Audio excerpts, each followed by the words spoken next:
오늘 찬양 고맙습니다. 오늘도 주님 사모하는 마음 가운데 주의 제단에 나와 하나님께 예배드리는 여러분, 하나님께서 베풀으시는 은혜와 축복 받아 누리는 복된 시간이 되시기를 주님의 이름으로 축원을 드립니다.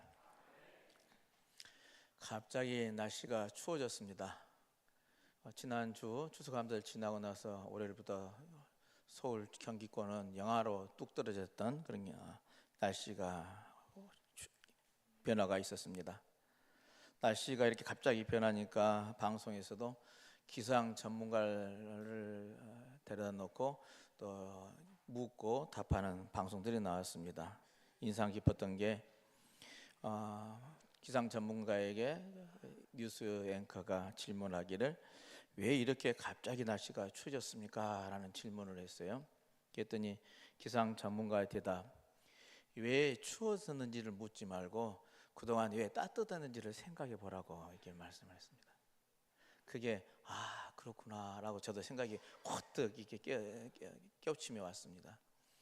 우리들의 그동안에 따뜻한 날씨 속에서 지금의 추위는 당연히 이 시기에 그렇게 추워진 날씨인데 그동안 하다 따뜻하니까 우리는 모르고 있다가 갑자기 추워진 것처럼만 느낀다는 겁니다. 그 결론은 뭡니까? 우리가 환경의 오염됨으로 인해서 모든 언론들이 많이들 기후위기 하는데 기후위기가 어떻게 우리에게 닥쳐왔고 우리들의 기상이변이란 것이 이제 이변이 아니라 당연한 것으로 또 특별한 것으로가 아니라 당연한 일상으로 이렇게 와닿는 예년과 똑같지 않은 시대를 살아가는 그런 삶이구나 하는 것을 생각해 보았습니다.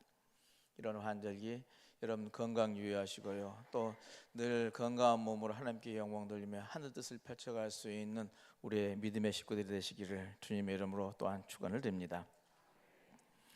오늘은 창조절 마지막 주일로 하나님께 영광을 돌립니다. 다음 주부터는 그리스도의 오심을 탄생을 기다리는 대림절이 시작합니다. 대림절을 맞이하면서 우리들의 자세는 어때야 할까? 그리고 창조절 마지막을 보내는 우리들의 믿음의 신앙은 어때야 할까를 생각해 봅니다.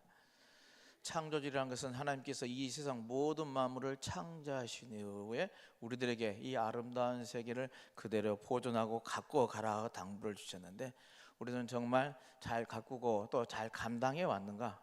그리고 우리들이 다 할 일을 다 하고 나서 주님 모시기를 맞이하고 있는 그런 자세로 기다리고 있는가를 되돌아보는 절기가 오늘이 아닌가 싶습니다. 이런 자세를 흔히들 말해서 우리 한자 성어로서는 진인사대체명이라고 그러죠. 우리가 할 바를 다 하고 하늘의 뜻을 맡기는 그런 심정으로 우리는 맞이하고 있는가 하는 것입니다.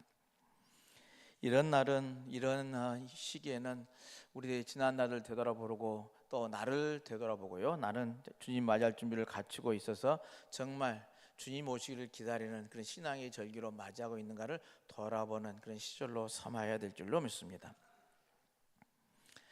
근데 우리들과 살아간 삶의 자리 또 우리나라의 삶의 표현들을 보면은 그렇게 좋은 상황만은 아닌 것 같습니다. 시국이 시끌시끌하죠. 요즘 대학가의 시국 선언문이 발표되고 있습니다.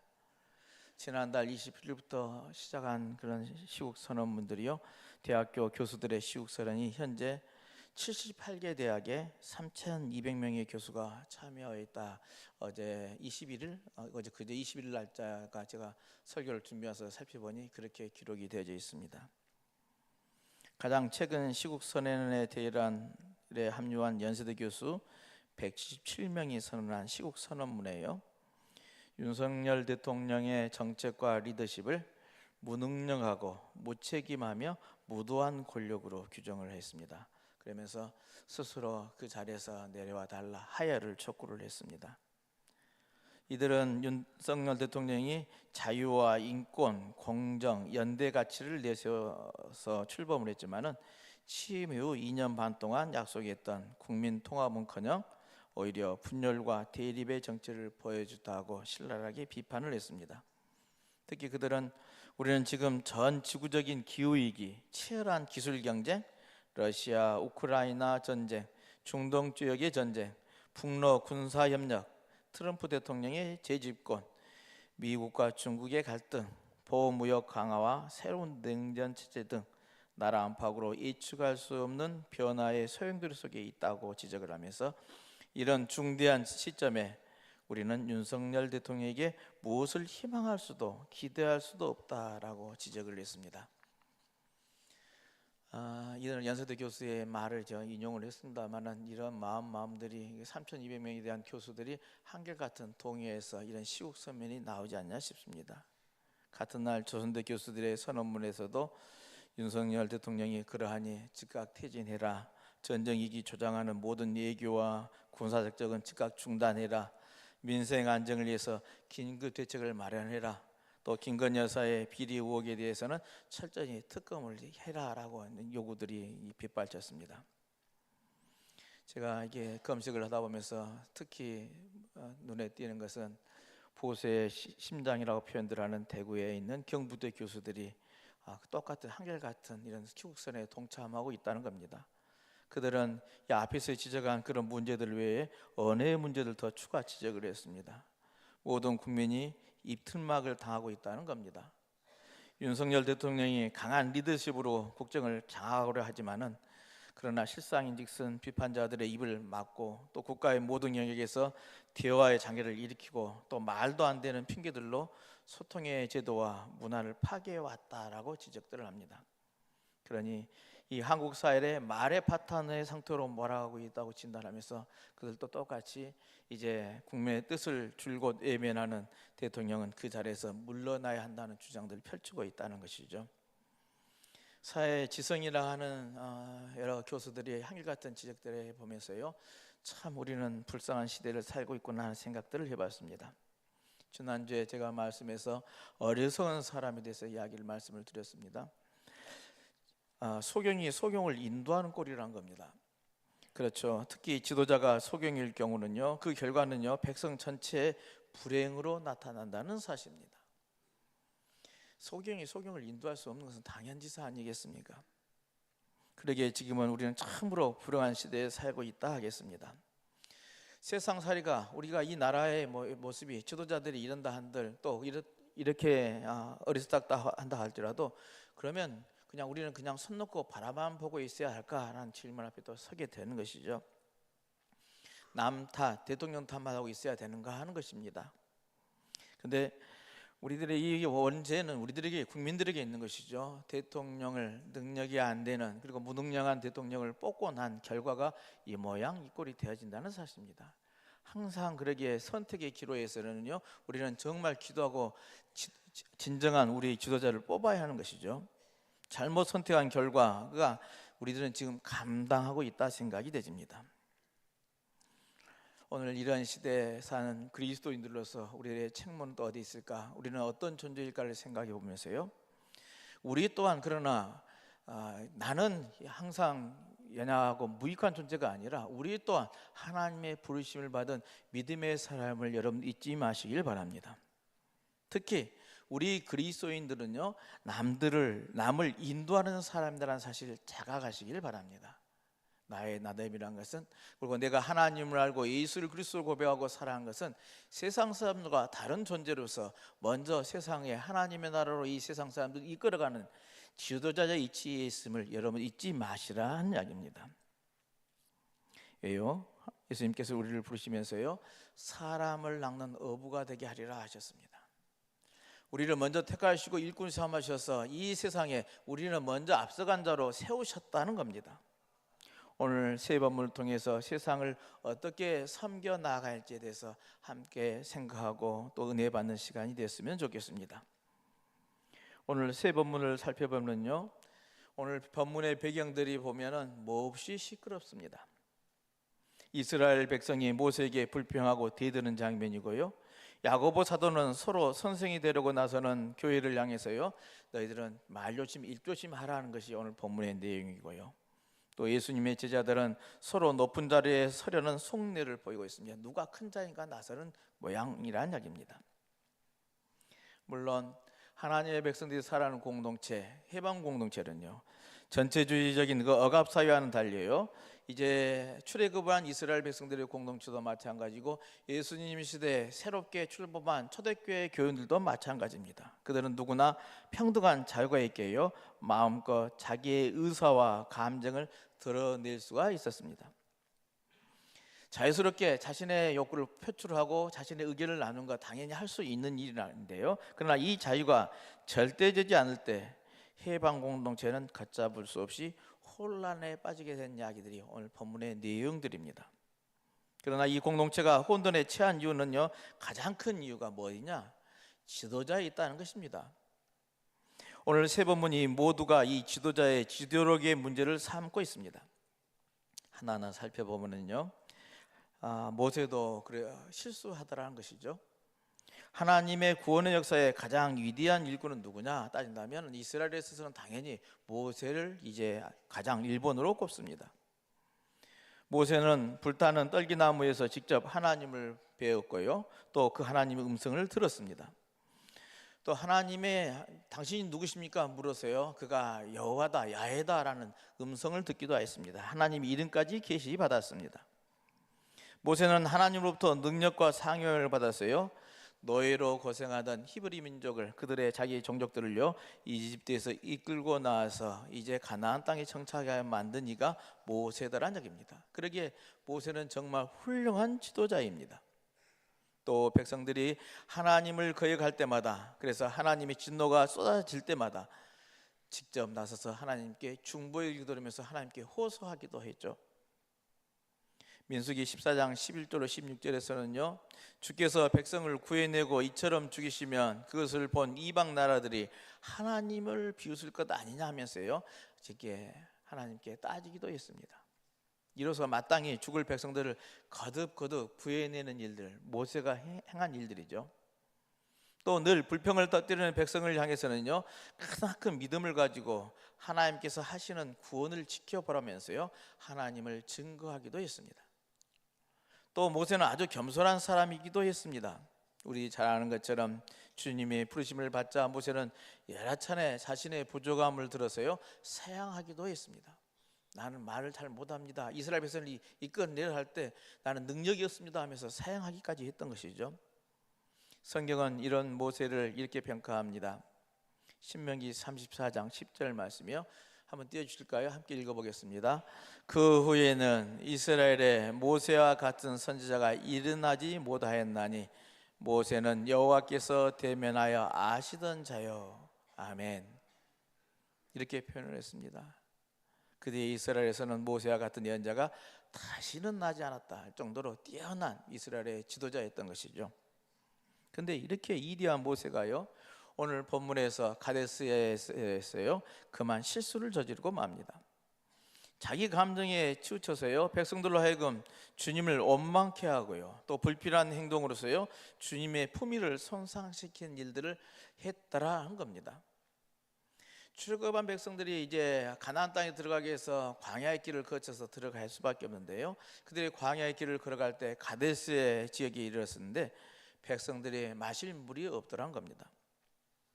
백성들이 모세에게 나와서 목마름을 말하면서요 불평을 터뜨릴 수밖에 없었던 것이죠. 근데 모세는 이미 하나님이 주신 능력의 지팡이가 있어서요 그것을 두드리면 반석에서 물이 솟아났을 것입니다. 근데 진짜 그렇게 했더라면 백성들이 원망이 커질 리가 없었는데 그러하지를 못했습니다. 모세는 자기의 능력이 있음을 잊고 백성들 잠시 떠나서 하나님을 찾고 하나님께 또 묻죠. 하나님께서 지팡이로 바위를 치라고 가르쳐 줍니다. 모세가 백성들을 모으고는 이제 감정이 치우쳐서요 너희 반역자들은 들어라 합니다. 하나님을 불신하고 하나님을 따르지 않은 이스라엘 백성에 대한 분노를 터뜨리고 있는 것이죠. 하면서 하는 일이 한 번 치면 될 바위를 두 번씩이나 내리칩니다. 물론 물은 쏟았지만은요 이 일로 모세는 여호와 하나님의 꾸지람을 듣습니다. 오늘 민수기 20장 12절이에요. 여호와께서 모세와 아론에게 이르시되 너희가 나를 믿지 아니하고 이스라엘 자손의 목전에서 내 거룩함을 나타내지 아니한 고로 너희는 이 회중을 내가 그들에게 준 땅으로 인도하여 드리지 못하리라 하시니라. 아멘. 하나님은 모세가 가나안 땅에 들어간 것을 허락하지를 않습니다. 이 일로 말미암아. 결론즉슨 오늘 이야기에 이스라엘 백성들이 하나님의 뜻을 알지 못하고 하나님께 불평한 백성들의 이야기냐? 그렇지 않다는 것이 오늘 본문의 핵심의 내용이죠. 그러면 불만 많고 불평하는 백성들의 문제가 아닌 누구의 문제냐? 모세의 지도력에 관한 이야기라는 얘기입니다. 지도자가 물을 마련해 주지 못했기에 백성들의 불평이 생겼다라는 이야기입니다. 또한 오늘 본문의 내용이 가만히 더 묵상해서 한 절 한 절 묵상을 해보면요, 하나님의 방법과 모세의 방법이 대결을 하는 장면입니다.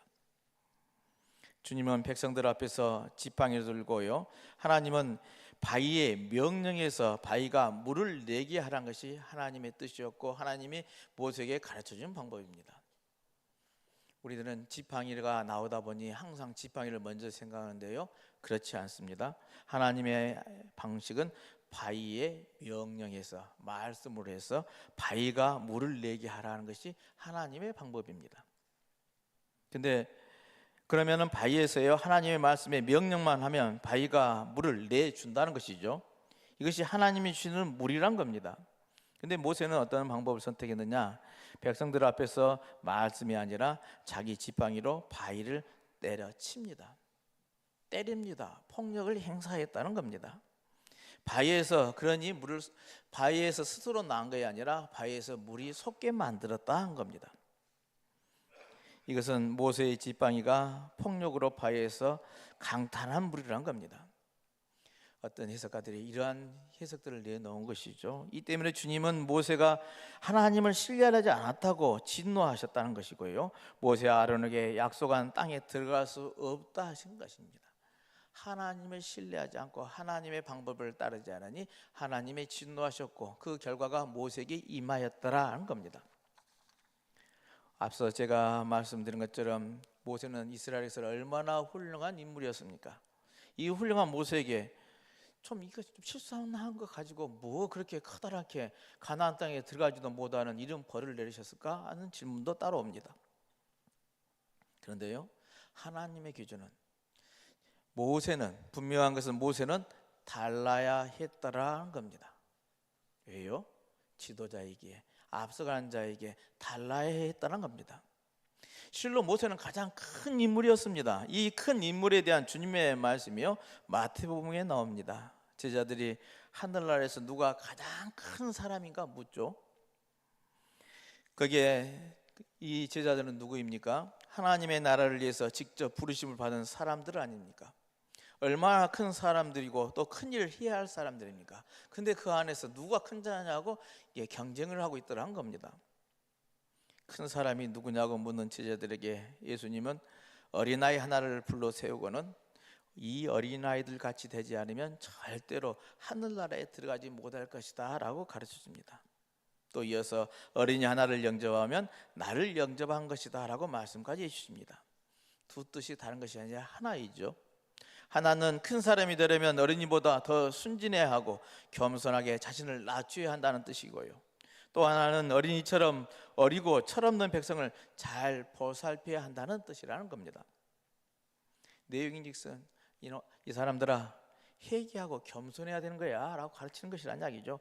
낮아져야 참 지도자가 될 수 있다고 가르칩니다.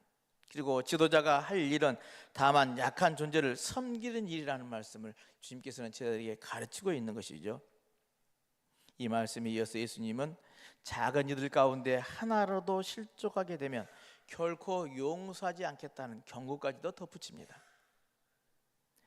어리고 철부지의 백성을 이끄는 큰 사람이 되는 일은 이렇게 결코 쉽지 않은 일임을 이제 주님께서 깨우쳐 주셨던 것이죠. 이어서 사도 야고보는 서로 선생이 되고자 하는 이들에게 경고를 하고 있습니다. 선생은 말로서 가르치는 자이죠. 말은 마음에서 나옴을 우리는 알고 있습니다. 교회에서 선생으로 자처한 자들이 그 입술로 예수 그리스도의 말을 해야할텐데 그 예수 그리스도의 말이 아니라 거침없이 자기 속에서 나오는, 자기 욕심에서 나오는 말들을 쏟아내고 있다는 겁니다. 우리가 알아야 할 것은 말은 그냥 내 귀에 들리는 음성만이 아니라는 사실입니다. 우리들이 아는 것처럼 말에는 힘이 있고요, 능력이 있습니다. 그 말로 사람의 상처를 내기도 하고요, 사람을 좌절시키기도 하고요, 사람을 이제 좌절하게 만드는 그런 힘과 능력이, 해하는 상처를 주는 능력이 있다는 겁니다.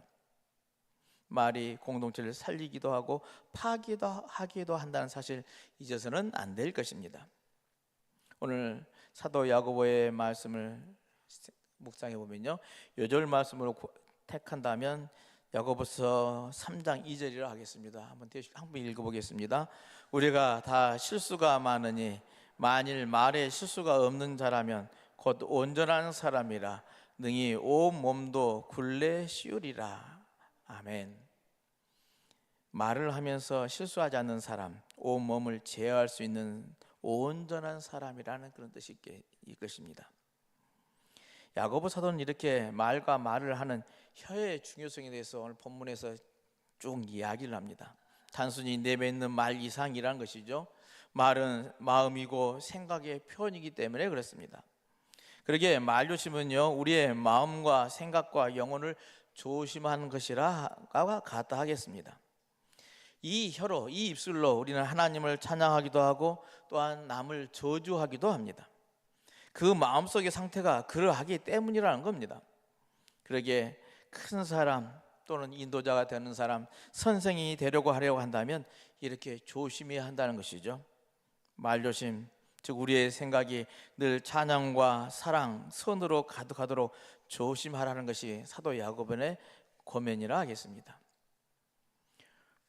오늘 말씀을 정리하다 보면은요, 우리 믿음의 사람들은, 우리 그리스도인들은요, 우리 또한 모세요, 사도요, 선생이라는 사실 잊지 말아야만 하겠습니다. 왜요? 하나님께서 우리를 택하여 주셨고 일꾼 삼아 주셨다는 사실입니다. 우리가 사는 이 세계를 이끌고 지켜갈 책무가 먼저 예수를 알고 고백하는 우리들에게 맡겨주신 사명이라는 이야기입니다.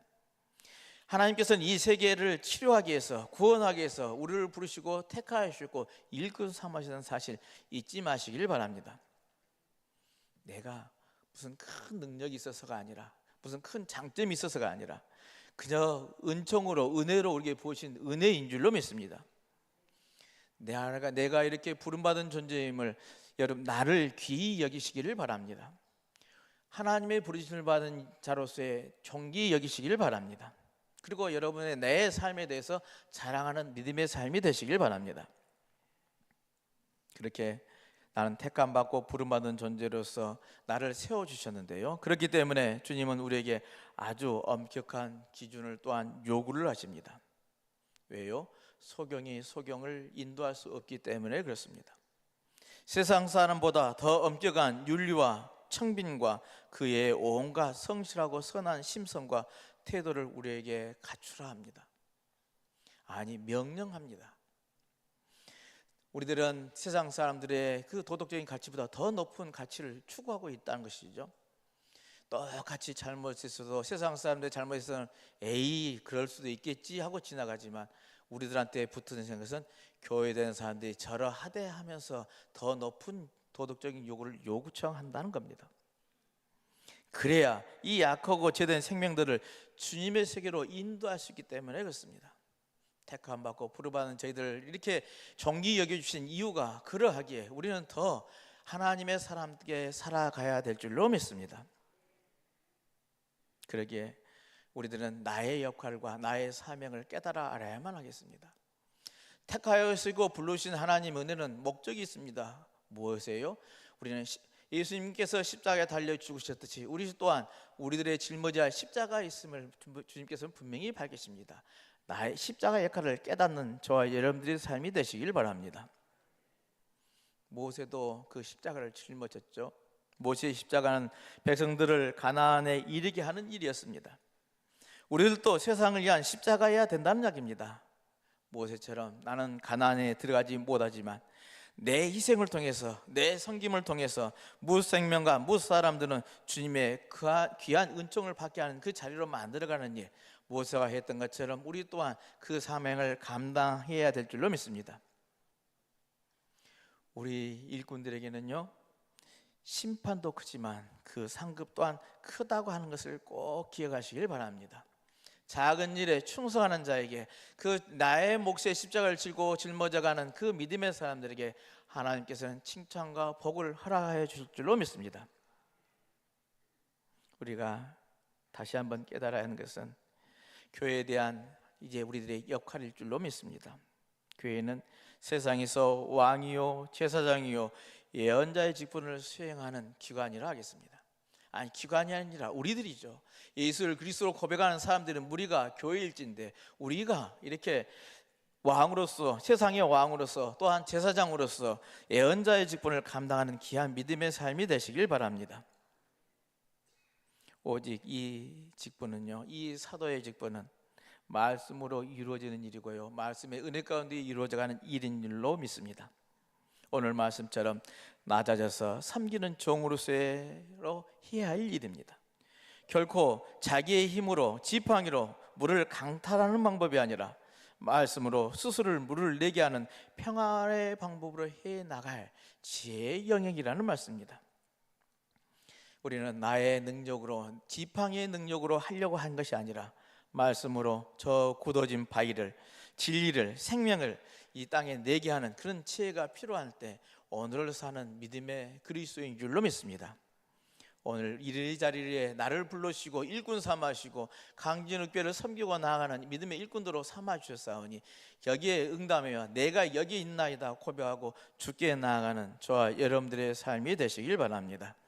놀라운 하나님의 은총을 누리고 그 하나님께 영광 드리는 복된 삶이 되시기를 다시 한번 주님의 이름으로 축원을 드립니다.